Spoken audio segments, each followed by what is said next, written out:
हाँ जी बच्चों, राधे राधे। चलिए अब हम बेसिक मैथ्स का बहुत ज़्यादा इम्पोर्टेंट पार्ट स्टार्ट करते हैं, कोऑर्डिनेट ज्योमेट्री। फिजिक्स में हर चैप्टर में ग्राफ और उससे रिलेटेड बेसिक चीज़ों की ज़रूरत पड़ती है। तो हम सबसे पहले एक बेसिक सी चीज़ ये देखें कि हमारे पास में मान लीजिए ये एक प्लेन है, ठीक है। तो इस प्लेन में दो परपेंडिकुलर एक्सिस की मदद से हम इस प्लेन को चार पार्ट्स में डिवाइड करते हैं। तो first, second, third, fourth quadrant. और इसमें हमें ये कोऑर्डिनेट्स वगैरह जो 9th क्लास का बेसिक है वो हमें आता है। तो हम सबसे पहले डिस्टेंस फॉर्मूला क्या है वो समझने की कोशिश करते हैं। तो देखिए, जैसे अपने पास में यहाँ पर ये एक मतलब दो पॉइंट्स हैं ए और बी, जिनके बीच में हमें डिस्टेंस निकालना है। तो इस पॉइंट के कोऑर्डिनेट x1 y1 है। इसका मतलब ओरिजिन से यहाँ तक आने के लिए पहले हमें x1 डिस्टेंस और ये y1 डिस्टेंस चलना होगा। इसी तरह से इस पॉइंट के कोऑर्डिनेट x2 y2 हैं। तो हमें यहाँ तक आने के लिए ओरिजिन से पहले x2 और फिर y एक्सिस के पैरेलल y2 डिस्टेंस चलना होगा। हमें इन दो पॉइंट्स के बीच में डिस्टेंस निकालना है। तो हमने एक लाइन इनको बनाते हुए खींच ली, जिससे हमें मालूम पड़े कि ये यहाँ पर है, ठीक है। और माना कि ये लाइन आगे एंगल थीटा बना रही है, तो हम हाथों हाथ स्लोप भी समझ लेंगे। तो इस पॉइंट के कोऑर्डिनेट x1 y1 है। इसका मतलब ये पॉइंट x1, 0 हुआ और ये डिस्टेंस y1 होगी। इसी तरह से इसके कोऑर्डिनेट x2 y2 हैं, तो ये डिस्टेंस x2 होगा और ये वाले डिस्टेंस y2।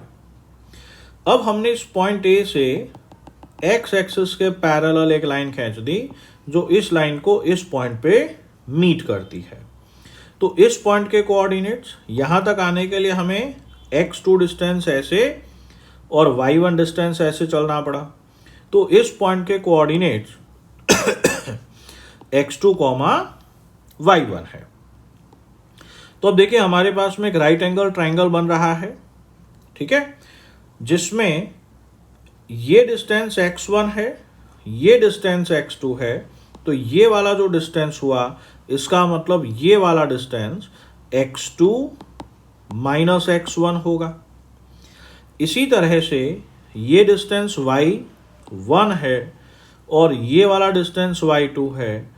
तो हमारे पास ये वाला डिस्टेंस y2 माइनस y1 होगा, ठीक है। तो अब हमारे पास में एक राइट एंगल ट्राइंगल बन गया, जिसमें हमें हाइपोटेन्यूस फाइंड करना है। बेस का लेंथ x2 माइनस x1 और परपेंडिकुलर का लेंथ y2 माइनस y1 है। तो ये हाइपोटेन्यूस हमारे under root of x2 minus x1 square plus y2 minus y1 square होगा। मान लीजिए अगर हम 3 डायमेंशन पॉइंट लेते हैं, तो यहाँ पर सिर्फ z2 माइनस z1 का स्क्वायर वो ऐड हो जाता है, ठीक है।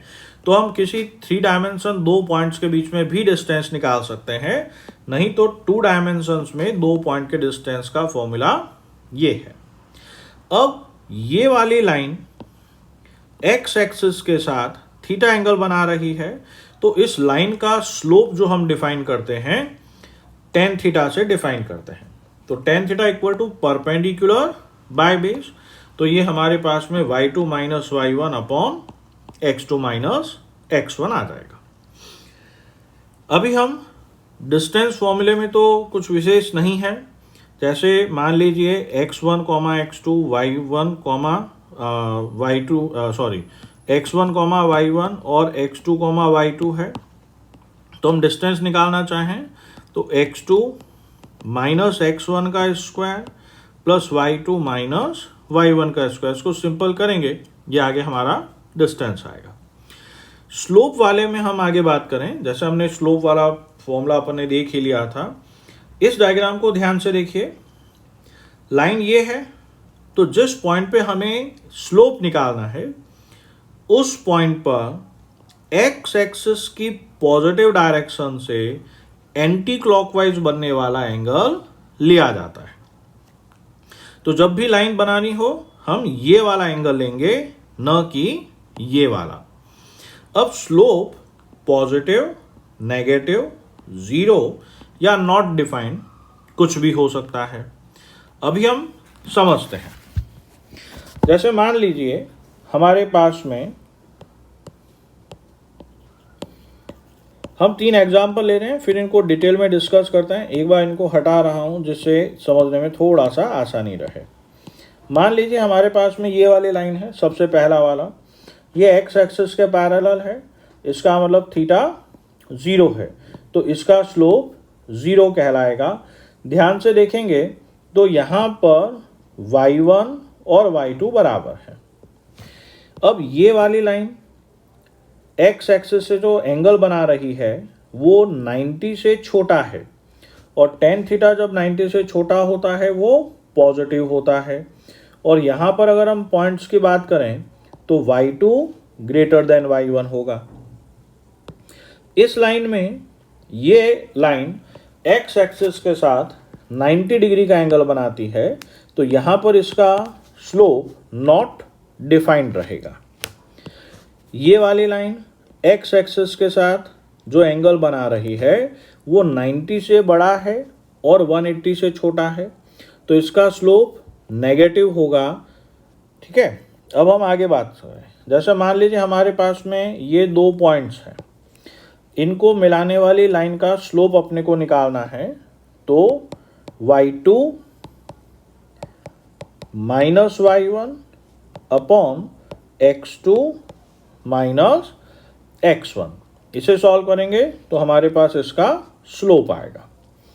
अभी जैसे इस वाले सवाल में अगर हम समझें तो यहाँ पर हमें सवाल से गुमराह करने के लिए एंगल ये दिया है थीटा, हमें स्लोप पूछा है। तो वास्तव में हम जानते हैं कि एंगल एक्स एक्सिस की पॉजिटिव डायरेक्शन से एंटी क्लॉकवाइज देखना है, तो ये 120 का होगा। तो हमें स्लोप के लिए tan 120 निकालना है, दैट इज tan 180 माइनस 60। अब tan 180 माइनस 60 सेकेंड क्वाड्रेंट में आता है, जिसमें किसी तरह का इंटरचेंज नहीं होता, लेकिन tan का रिजल्ट नेगेटिव होगा। तो ये माइनस tan 60, तो ये माइनस √3 हमारा आंसर रहेगा। ठीक है, ये यहाँ पे माइनस √3 इसका आंसर होगा। ठीक है, चलिए आगे बात करते हैं बेटा। तो हम इस तरह से स्लोप निकाल सकते हैं। अब देखिए जैसे कुछ क्वेश्चंस और देखें जिससे क्लियरिटी बढ़े। इस लाइन का स्लोप, यहाँ पे डायरेक्ट जो एंगल दिया है वही उसी का tan थीटा निकालना है, निकाला जा सकता है। इस वाली लाइन के लिए एंगल 53 दिया है, लेकिन वास्तव में लाइन जिस पॉइंट पे एक्स एक्सिस को कट कर रही है उस पॉइंट पर एक्स एक्सिस की पॉजिटिव डायरेक्शन से एंटी क्लॉकवाइज एंगल देखना होता है, तो यहाँ पर 180 माइनस 53 एंगल है। इसी तरह से यहाँ पर 135 डिग्री का एंगल लिया जाएगा। आगे समझते हैं। जैसे यहाँ पर देखिए, अब ये एंगल हमें 150 का इधर दिया है, लेकिन हमें एंगल ये वाला लेना है, तो यहाँ पे 30 डिग्री होगा। तो इस लाइन का स्लोप tan 30 के हिसाब से आएगा। अब आगे समझते हैं बेटा। इस वाले डायग्राम में ये 75 है, लेकिन हमें एंगल ये वाला फाइंड करना है। तो अब ध्यान से समझेंगे, ये 75 डिग्री होगा, वो 75 डिग्री है, तो ये वाला 15 डिग्री होगा। तो हमारा एंगल 180 माइनस 15 डिग्री है। ठीक है, तो इस तरह से अब जैसे यहाँ पर ये एंगल हमें बिल्कुल एक्यूरेट दिया हुआ है, हमें यहाँ पे 105 ही निकालना है। अब यहाँ पर समझें, अब ये लाइन एक्स एक्सिस को इस पॉइंट पे कट कर रही है, तो इस पॉइंट पर एक्स एक्सिस की पॉजिटिव डायरेक्शन से बनने वाला एंगल देखना है। तो यहाँ पर ये 83 है, तो ये वाला 83 होगा,